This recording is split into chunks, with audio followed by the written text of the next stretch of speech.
Greetings everyone, and thank you for tuning in. You've reached Kathleen Shattuck and you're watching Soul Level Healing and Guidance. And welcome back, hey my subscribers, and if you are new, welcome. My name is Kathleen. I am a psychic medium. I am a shaman and a Reiki master teacher. And I have a practice here in Port Orchard, Washington, and you are joining me from my Reiki room. So I'm here to do your May energy update and tarot reading.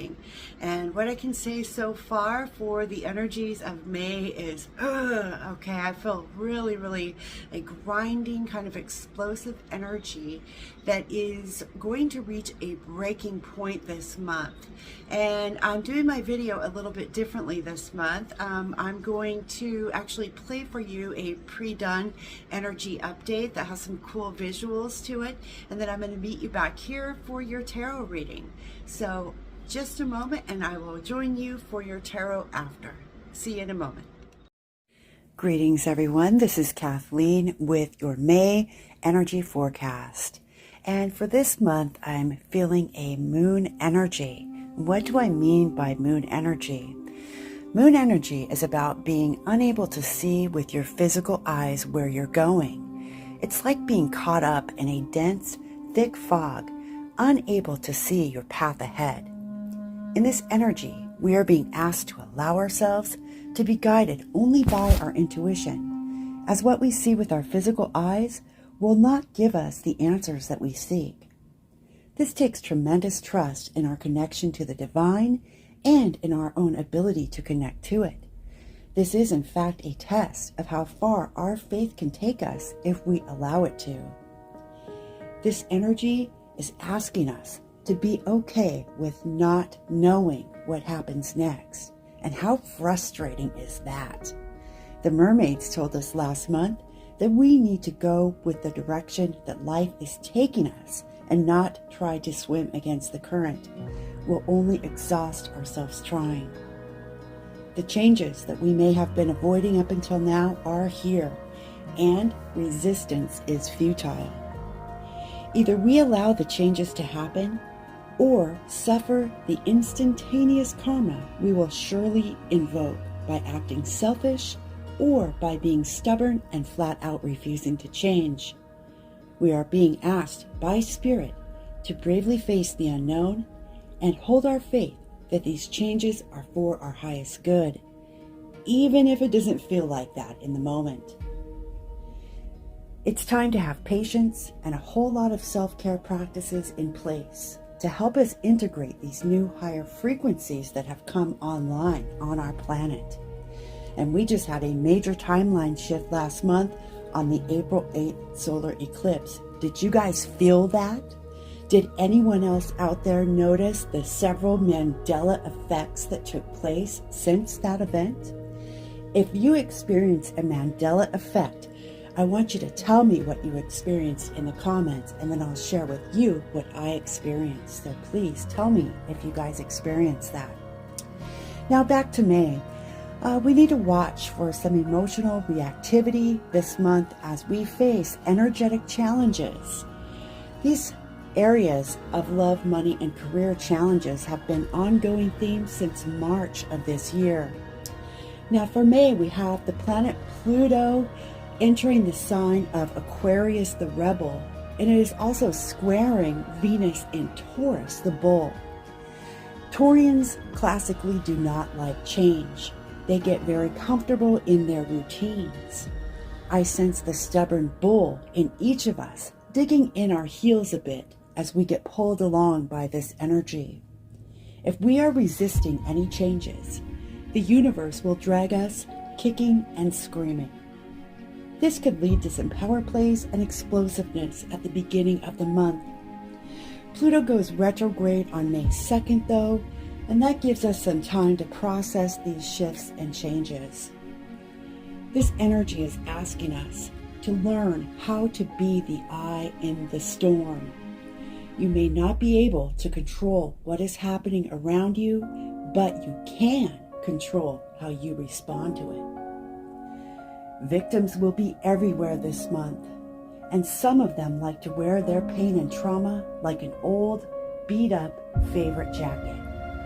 Yes, that jacket is ugly, it has holes in it, and it might even stink, but it's familiar, which makes it comfortable. And that can seem easier to deal with than putting in the effort to go and buy a new jacket. If that sounds at all familiar to you, your angels are saying that it's time to break free of those comfort zone patterns and low vibrational habits that have been keeping you stuck in a stagnant energy. It's time to donate that old jacket, let go of that old story, let it go to your higher power. Facing our traumas is no longer optional. We either face what is keeping us stuck, or the universe will do it for us by sending us a situation that forces us to change. Triggers will be on the menu for May, and in light of this energy, I want to express to all of you how important it is that we make an effort to keep ourselves balanced and centered and grounded, because the rest of the world is going to seem like it is losing its damn mind. And while we cannot control the chaos happening around us, we can take charge of our own energy. Turn off the news and limit social media right now.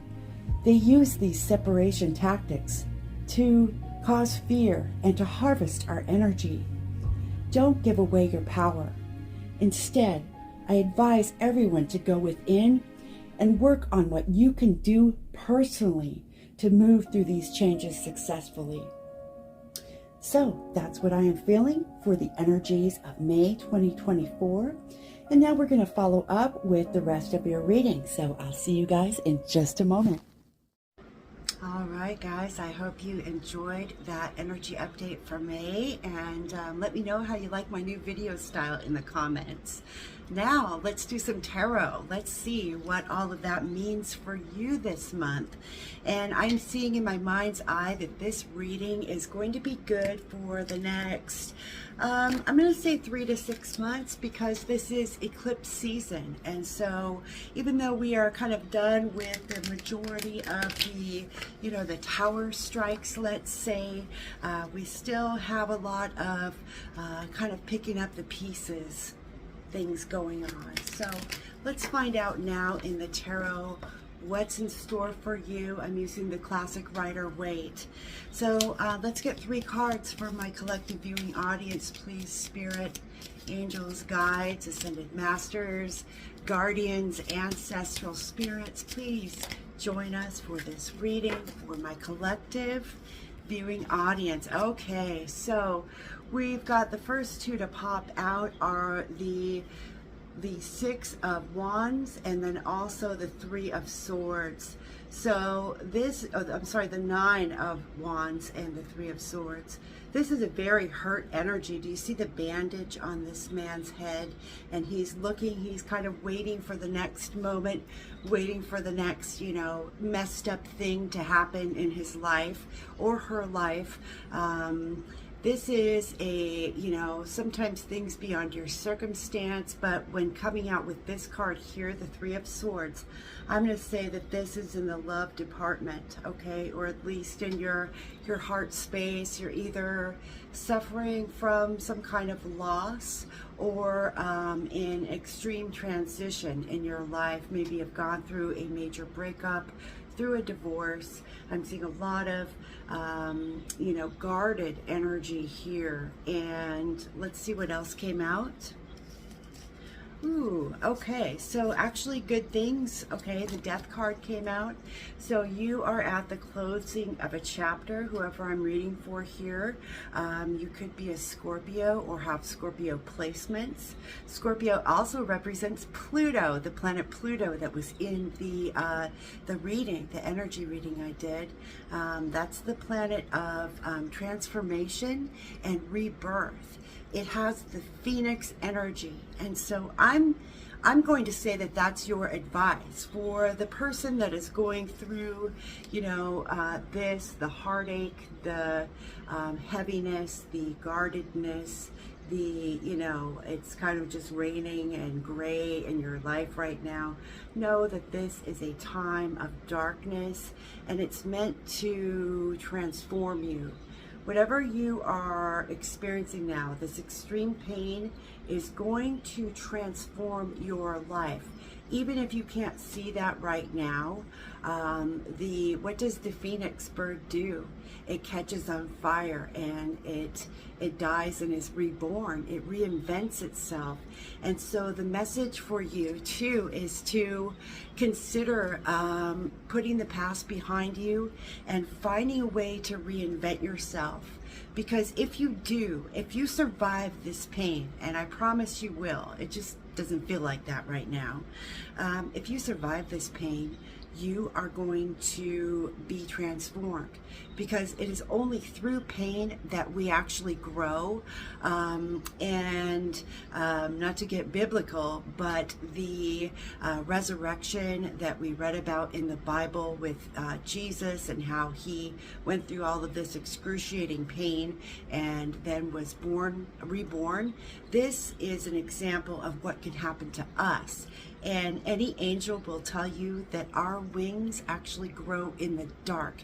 It's only through the darkness that we can know how powerful the light is, okay? And it only takes a tiny, tiny pinpoint of light to make the shadows go back. That's how powerful the light is. And it's all made of the light, by the way, even the darkness. So I want you to find that tiny little pinhole of light within you right now and try to nurture that. Try to make it grow. Start watering it. Give it some sunlight. Give it some fresh air. Give it some attention and love and self-care that you need. And hopefully you can go through this death and rebirth, this phoenix energy.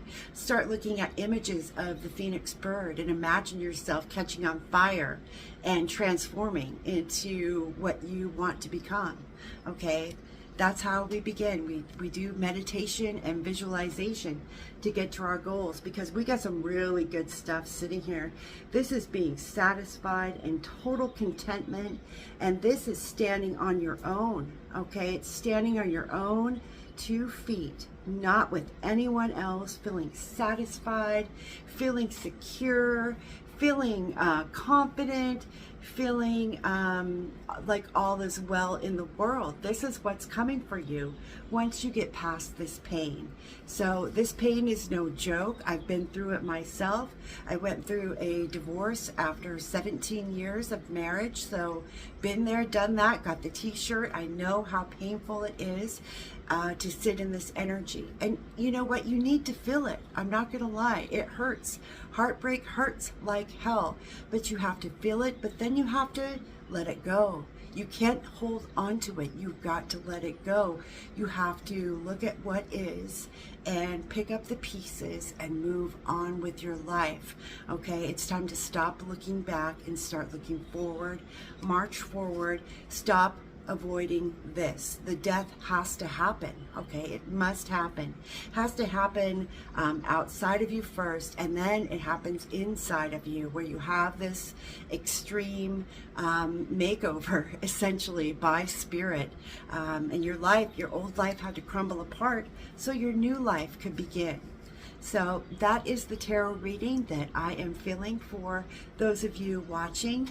I am picking up another set of you, and I will briefly mention that when it comes to heartbreak for you couples and marrieds out there, okay, if there was heartbreak in the past, I feel like the death is going to be either of your relationship is at a point where it's not going to make it and the tension breaks, and then you do wind up separating, or I see this being healed and allowed to kind of transmute, and you become a stronger couple because of moving through that pain, transforming through that pain.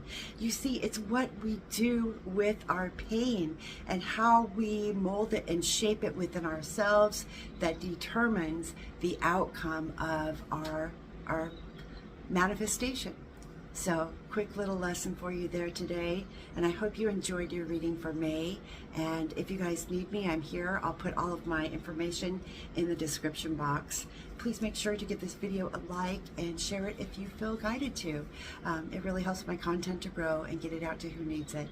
So until next month, I hope you all do well, and I'll see you soon. Take care until then. Bye-bye.